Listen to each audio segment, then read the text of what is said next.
Good evening, sir. So we can start the debriefing session. Almost all the students have joined us, more or less. They will join us eventually. So you can start. Okay. Thank you. The debriefing session, day one, will be taken by Dr. Nikhilesh Jain, sir. Thank you, sir. Over to you. Okay. And it Just is going to be a very interactive session. All the students are requested to kindly interact. And any question, any doubt, please leave it in the chat box. okay. I had done four of these students. The rest of them would be new to me. So probably going a fast rehash also would be done. Uh, this was the case scenario.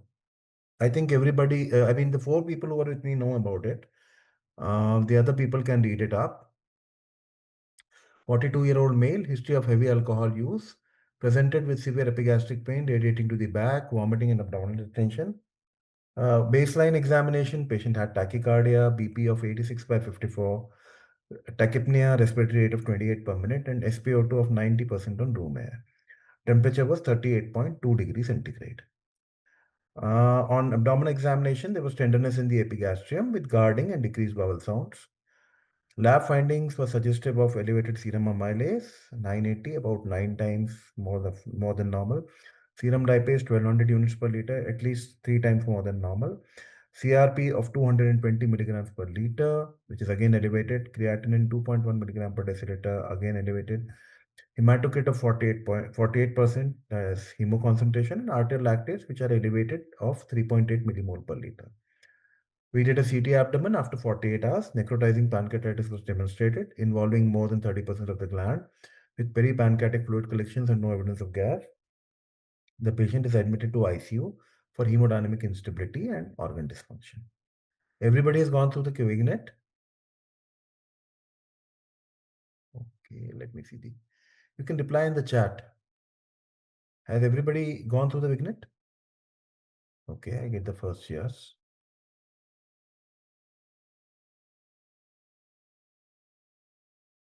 Okay. So I'll move on to the next slide. Here, what clinical and biochemical criteria confirm the diagnosis of acute pancreatitis? Can I have answers in this? Just that, or you need something called as any two of three. So basically, you have to talk about, when we talk about any two of three, you have to talk about abdominal pain, and they do not refer to epigastric or periumbilical abdominal pain or anything specific.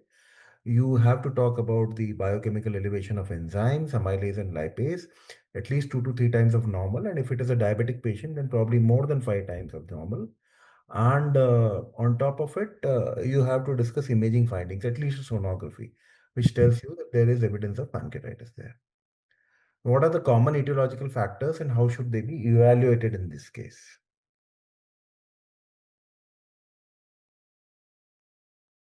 Now there are 20 participants. So, yeah.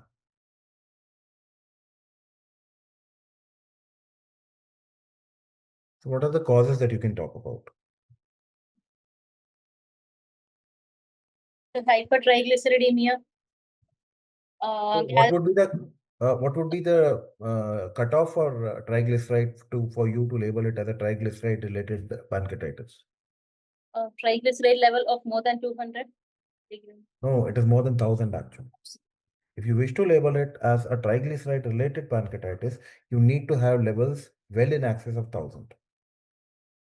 Not below that. You cannot label a patient as having a triglyceride related pancreatitis if you have triglyceride levels below that.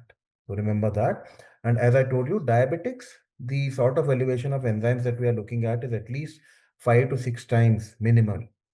The usual criterion talks about 2 to 3 times, but here it is 5 times when it comes to diabetes. And then biliary and non-biliary causes, of course, biliary most common, gallstone, and the rest of the causes, of course, with reference to this vignette, it would be alcohol, and then there would be plethora of causes that you can discuss. It could be drug-induced, it could be trauma-related, it could be viral infections, so many things that can come into this place.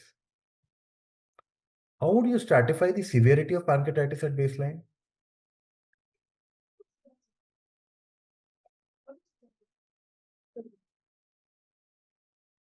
See, there are various scores. Yes, You should be well conversant with those scores. so Bishop scoring system, which includes the blood urea nitrogen. Uh, Bishop score stands for five variables. yes. Then you have Along with Apache 2, pleural then you effusion. have Ranson Imri, then you have a city severity index, and of course you have certain other scores, namely Marshall is also there for defining MODS, right?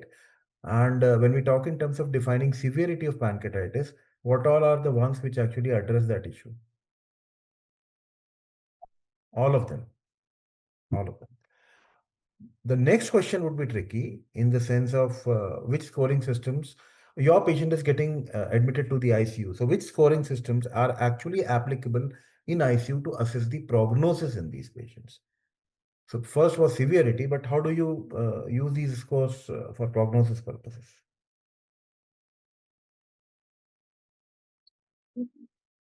So Bishop scoring system is one prognostic scoring system, along with Okay.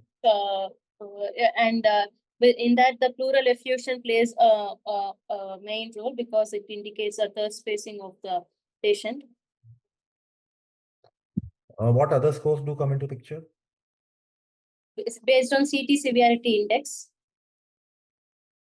We are talking about assessment of prognosis here.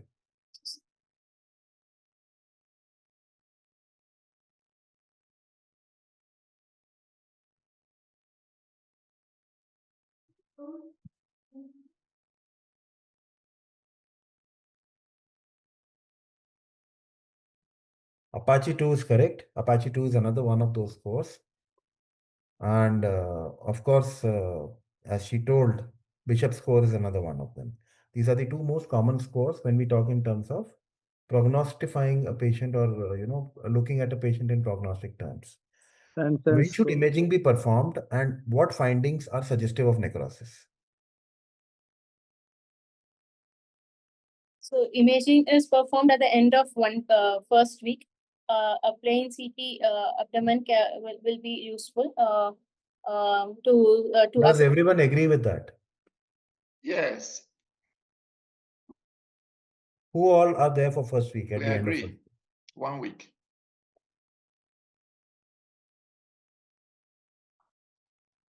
So basically, when we talk about imaging, we should understand that when it comes to imaging, we are talking about, see, there are three new guidelines that have come up in 2024 and 2025. Totally three guidelines have come up. And now what is accepted is that if the patient is not improving within 48 to 72 hours, it is better to get an imaging done in the form of a CT or MRI at the earliest. Most of the times it would be a contrast CT. However, whenever we talk in terms of contrast CT, sometimes these patients may be having AKI. People may have reservations, even though AKI is not a straight or clear-cut contraindication for doing a contrast CT.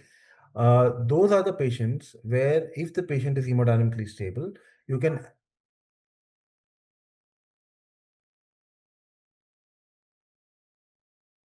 wait a minute, just